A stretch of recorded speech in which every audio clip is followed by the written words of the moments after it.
Hello, I'm your host, Marcus Garrett.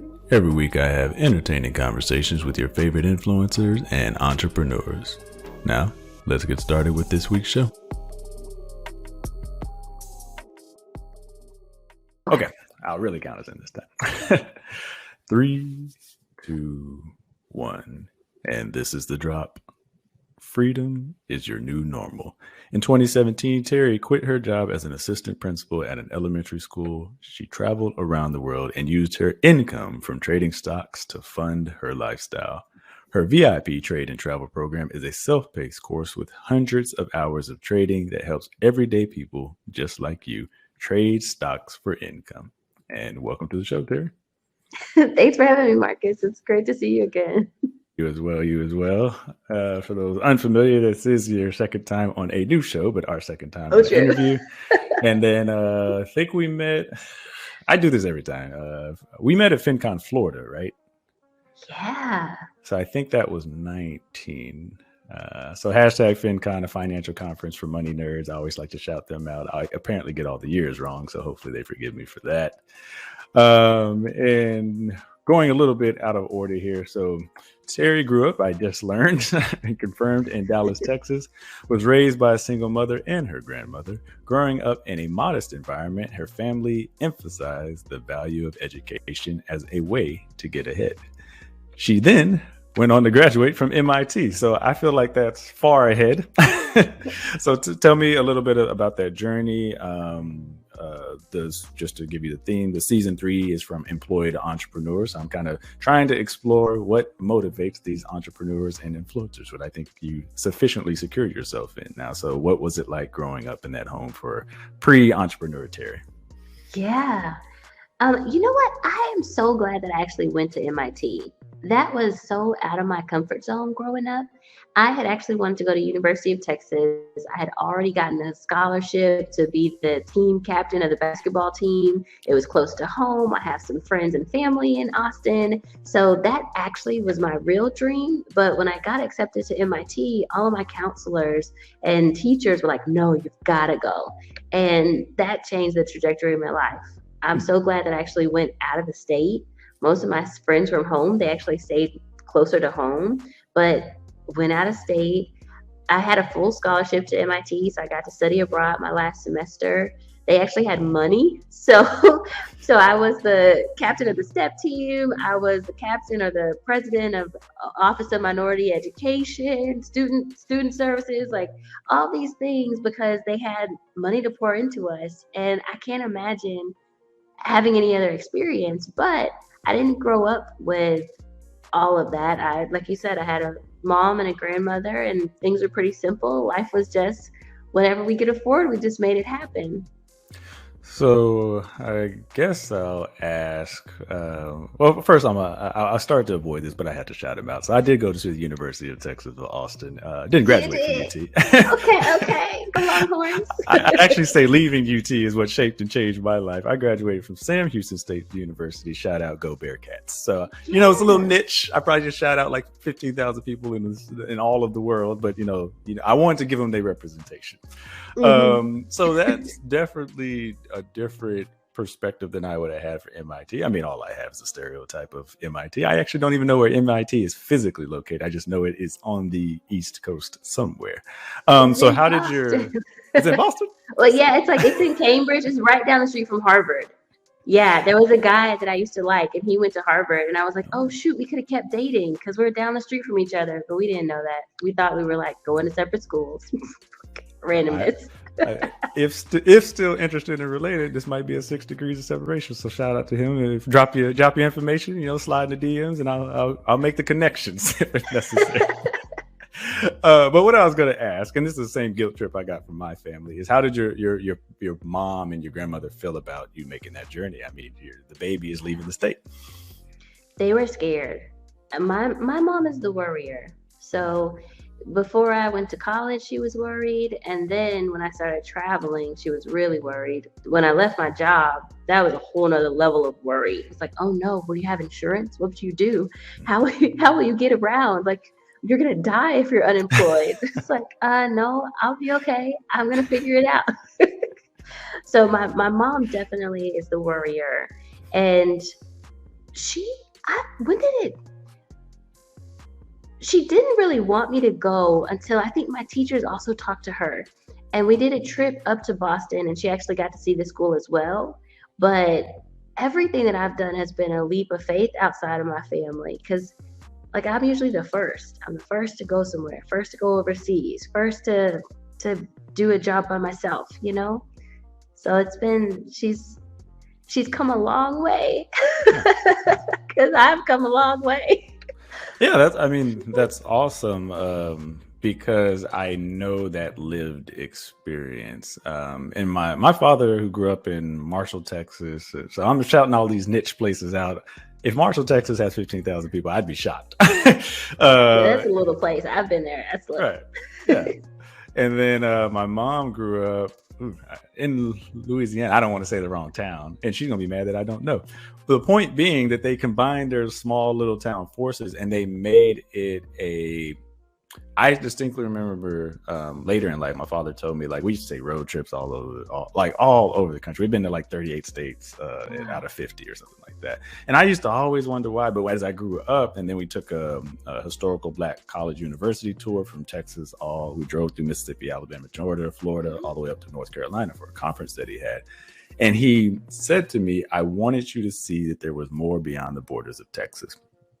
Because a lot of people, they don't just live and die in LA, they just live and die in their comfort zone. And I thought that's super cool. And then I didn't even know that about you, because it seems to, from the outside looking in, that you take lots of calculated risk. I would have never known that you ever came from a background where your mom was scared about you making those choices and changes.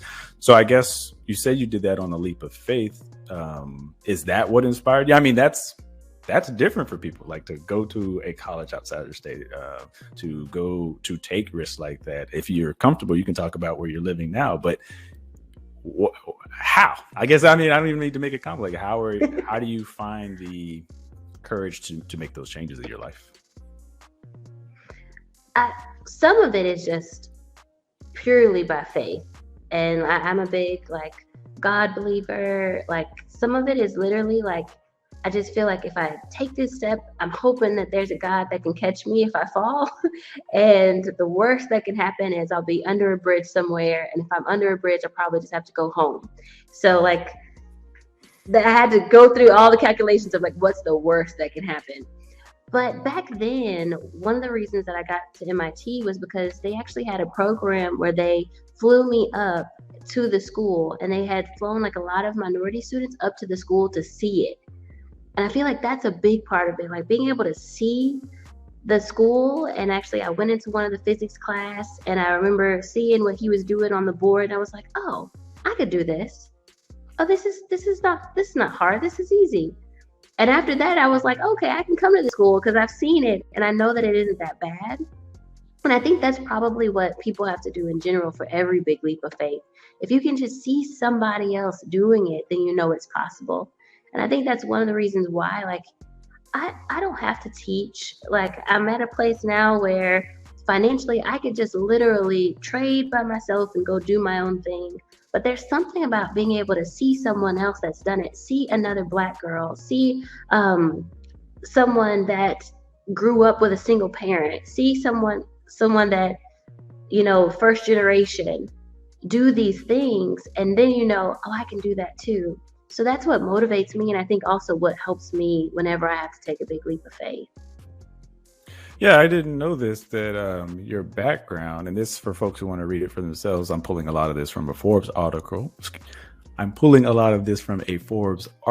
Pronounced correctly. Meet Teri Ijeoma, entrepreneur, teaching people how to pay off debt with trading. I didn't know that you kind of came up through the teaching ranks. Can you talk a little bit about how that shaped your experience in the past and or your teaching philosophy or drive now? Sure. So my background is we talked about MIT. So I went to MIT and I interned on Wall Street, but then decided, nah, this is not for me. I actually would rather do management consulting, because really at MIT, those are the two things for business majors. You're either a consultant or you're on Wall Street. So I ended up going the consultant route, and one of our clients was Teach for America. And that's how I got into the education realm, because Teach for America was all about education equality, making sure that everybody has an equal opportunity to equal education.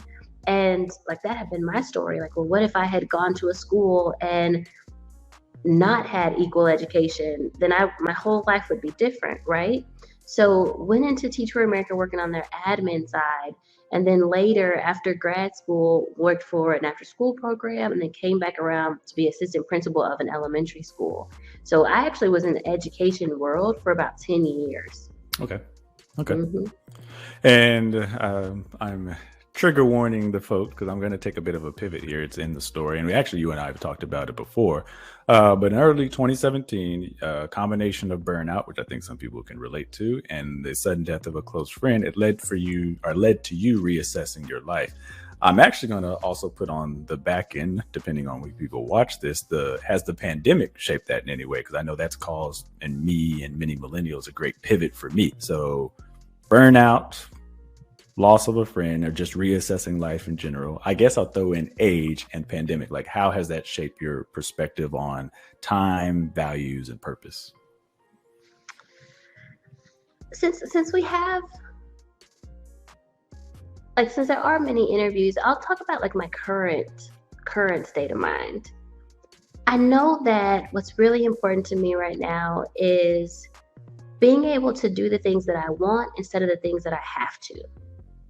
And I feel like up until trading and up until being a successful trader, I always had to do the things that I had to do.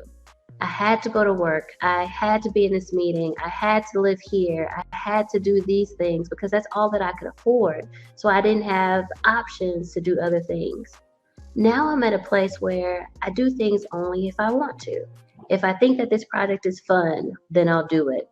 I don't have to worry about the money because I have my money is taking care of me. So if I enjoy it, if I think this is interesting, then I'll do that project. The people I work with, I don't have to work with anybody. I can, or I get to work with people, and I choose that. And now I have these choices that I didn't have before. The projects I work on, where I work from. I live in Puerto Rico now, but you know what? If tomorrow I decide, hey, let's go to Aruba, I can because I can afford it. So I think that's where I'm at now, and that's been influenced by where I was before. When I was working at the school, I felt like I had to go to work, and I hated it every day, but I had to go because that's the only way that I'm going to be able to earn a living. And if I don't do what they say, then I'm going to lose my job. And I just felt like everything was I have to. When my friend died, it was, am I going to be able to go to his funeral? Like, I have to ask my boss for permission. I may not be able to do this. Like, it's always like, no choice. This is what I have to do. And in the pandemic, I think a lot of people realized that just wasn't the life for them, because now all of a sudden the world changed. Maybe they got laid off. Maybe finances were crazy. Maybe someone passed away. And so we're in this world where, like, you know what? Like, we need more control over our life. So hopefully more people now, I think, are also in I want to, let me do some things that I enjoy, that I can do and not have to do. And I think you've answered this question, but I'm going to say it out loud anyway for at least the benefit of the audience if they have this question as well. But I feel like people struggle with this, but it's, how do you define what you want to do? And I ask it that way because I think a lot of people do what they have to do because that's clear and it's defined for them. Go to high school because your parents said so. Go to college because that's the next step. Get this job and work it for 25 years because that's what everyone else does. When you want to pivot from that path, like you said, your mother was fearful, like you're going off script. You're not following the script. So how do you define what you want to do and find your purpose and values? You know what I've been doing lately? I've been following my passion. And that sounds so cliche, but if I hear a project and my first reaction to it is not, oh my God, I'm excited about that, then it's probably not something I really want to do. I'm probably doing it because I think I should do it or I feel obligated to.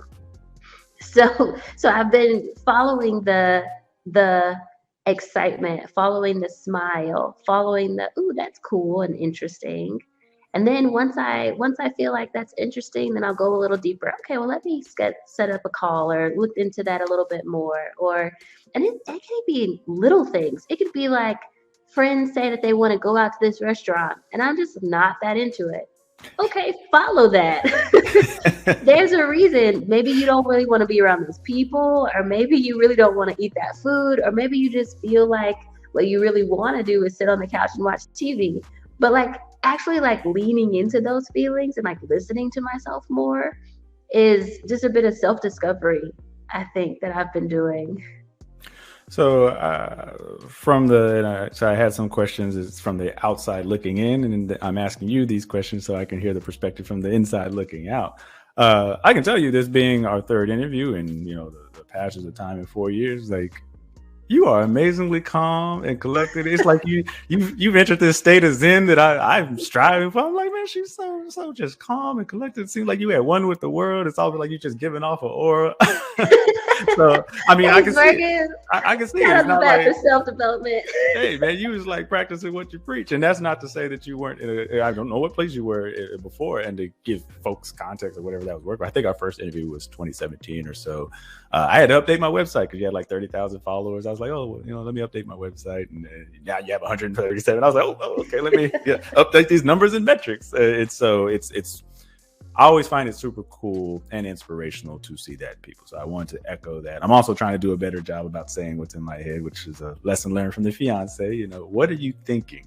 Yes. Instead of just carrying high fives for me. Just carrying that information with me. So fellas, feel free to use that nugget as well. What are you thinking? Say those words out loud as well. Back to the conversations that people who might actually be interested have tuned in for. There's also another piece on Black enterprise. There's actually two pieces I'm gonna highlight from Black enterprise, and through the magic of movie editing is probably on your screen right now. And that is, she quit her job and then earned over 10 million from her trade and travel course on Teachable. Foreshadowing, we're going to talk a little bit about that more in depth in the second part of this conversation. It'll likely be a second video. If you're listening on the podcast, it'll be a whole conversation, so you don't have to go anywhere. Just stay tuned. So I'm pulling out elements of the entrepreneur. I told Teri I want to talk to her about what's it like being, and I would say, a successful entrepreneur. And you had a quote here. It's actually from your mother. And it says, I know money can't buy you happiness, but it can buy you dignity. I'm going to hit that twice because I just thought it's such a good quote. I know money can't buy you happiness, but money can buy you dignity. So can you explain to the listening audience like the story behind that and what that quote means to you? Yes. So my mom had to get some dental work, and I remember her going because she was in a lot of pain, and she had like to get her wisdom teeth removed. And I remember her going to the doctor and calling me afterwards, and she was so excited. And I was like, "What happened, mommy?" I'm like, "What's going on?" And she told me, "Oh my gosh, you would not believe it." She said, "I was sitting in the chair, and the nurse came over to me, and she said like." Basically she was talking down to my mom like, well, you're probably only going to be able to get 2 teeth done, and because they're really expensive, and do you want to get which two of your 4 teeth do you want to get done, because you're going to have to pick because they're so expensive. And then my mom was like, well, what do I really need? And the lady was kind of like still just kind of overlooking her because she just assumed that she couldn't afford it. And the lady was like, well, if you get all the teeth done, then you probably won't be able to afford the anesthetic, like the numbing, because the numbing costs $500 per tooth, and you can't basically just, you can't afford it. And so my mom, like, usually, because we didn't have a lot of money growing up, my mom usually would have just had to like, lower her head down and say, you're right. How about I just do 1 tooth? Or is there some type of payment plan? Or, I do really want to get the numbing. Like, I can't really stand the pain without the numbing. So maybe we just do 1 tooth on one side, but then she'd have to live with the pain because the other teeth were still hurting. So this time though, she said, no. I held my head up, Tracy. My name is Teri Latrice. That's what she called me. She's like, I held my head up and I told her, no, I want all 4 teeth done. And she said, the nurse just like looked shocked. Like, are you serious? Did you hear me? And like repeated all the prices to her. And she's like, no, I want to get all of them done. And so that's when she called me and she was like, see, she's like, baby, I know that money can't buy happiness, but it can buy you dignity. I was able to hold my head up in that chair, tell her what I really needed, and just like look at her crazy because she just assumed because of the way I looked that I wouldn't be able to afford my health care. And she also assumed that like I couldn't get the best thing that was needed. You can't pull a tooth without numbing it. Like, what kind of person does that? But because it's too much, we're not even going to offer that to you.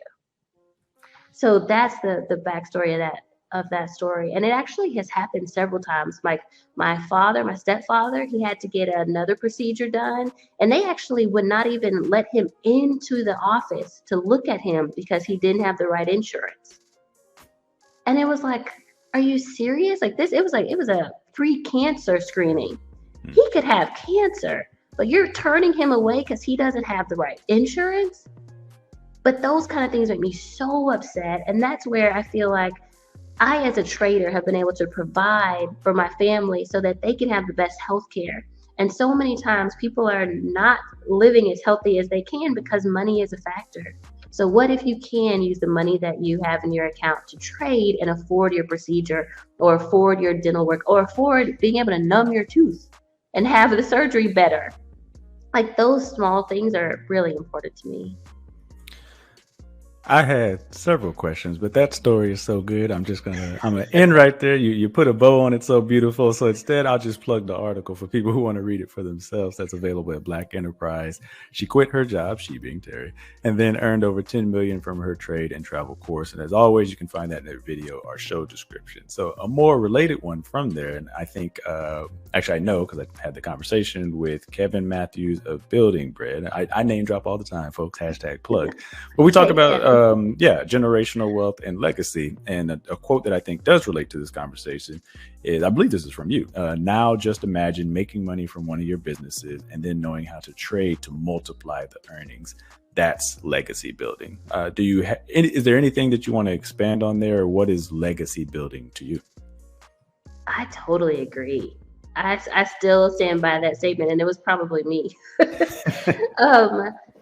But what I absolutely love, is I'm at a place now where my money can generate enough to sustain me so that I never have to work again.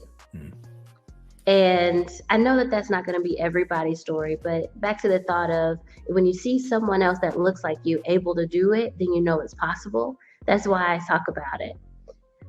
Because I'm now at a place where I don't have to work, now I can dream.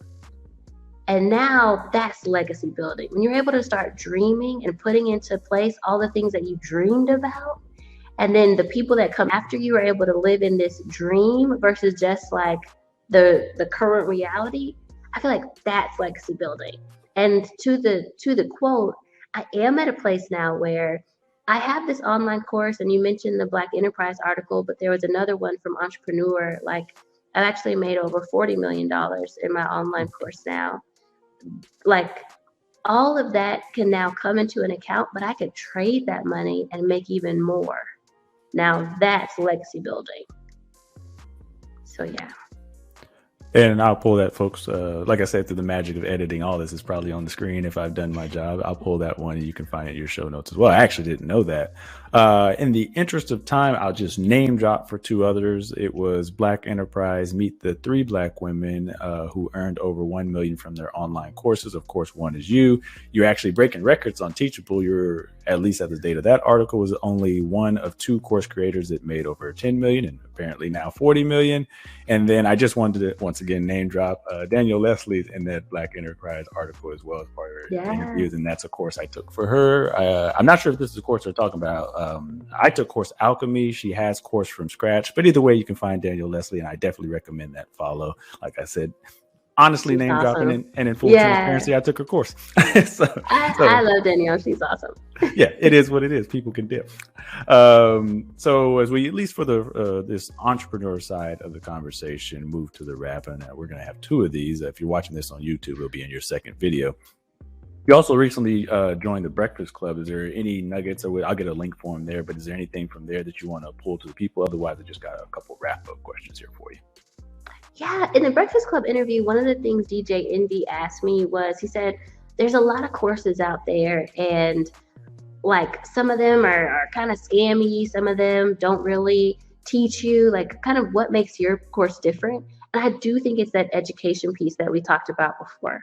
I was in education, and so I made the course to be like it could stand up against any continued education course at a college. I made sure that the curriculum made sense, that it actually led different type of learners, that there was lesson plans, there's homework. Like it actually will help you reach the goal of becoming a good trader and making consistent income. And that doesn't have to be a ton of money. It could literally be, I have one student, she wants to make $100 a month so she can afford a massage. That's important. That's life changing. She wants to be able to get a massage every month and her money pays for that. Like that's luxury. I have another one. She wanted to do a renovation for her kitchen. Instead of just paying the money to do the renovation, she traded the renovation money and made the money to pay for the kitchen and now has money to still do another project. So like being able to have a course where a teacher is at the base of it and is organized and there's now a community of over 16,000 students, like that's what makes our course really great. And two parts there. I strongly advocate. I'm a strong massage advocate now. Actually, my back hurts right now because I'm over here VR boxing. I'm fighting heavyweights. I'm losing apparently because my back is messed up. So I strongly advocate for the massage. We actually got some a couple of weeks ago. So if that's not in your budget, you need to go ahead and allocate that. We actually got a local spot that we go. I think we're members now. Nice. that being said, I'm going to break this into two parts, and as we go through this, I actually think this is going to be two podcast episodes. So we'll move to the rap, which is a segment on the show. Probably some music starting right now, and probably some upset people because it's probably a shorter podcast than they're used to. So for the first part, I'm going to ask, what's next for Teri, the entrepreneur? And I'm asking it that way because the next conversation would be what's next for Teri, the course creator. So for this conversation, as we move to the rap, what's next for Teri, the entrepreneur? Teri the entrepreneur is focused a lot on content. So on our YouTube channel, on Trade and Travel YouTube, we've been putting out like a Make It Make Sense episode on Mondays and doing these millionaire conversations on Wednesdays and kind of tracking my life. We have a Trade and Travel documentary series that comes out. So like it's more content based now for the entrepreneur. But then also, I told you I've been focusing on the things that are fun. And I still, praise God, I still really enjoy teaching people how to trade. So it might be bringing people to Puerto Rico, teach them how to trade, or doing more in-person things with our students. So now it's just, how do we keep it fun, but still teach people how to trade on the entrepreneur side? And I think that's a great segue. If they haven't heard it, they'll definitely hear music by now. Where can people find you around the internet? Everywhere Trade and Travel. YouTube Trade and Travel, Instagram Trade and Travel, spelled out. And then also a free webinar at tradeandtravel.com. Thank you, Teri. Thanks for coming on the show. Thank you, Marcus. So I'll wrap that up. That'll be a fake fave for episode number 1.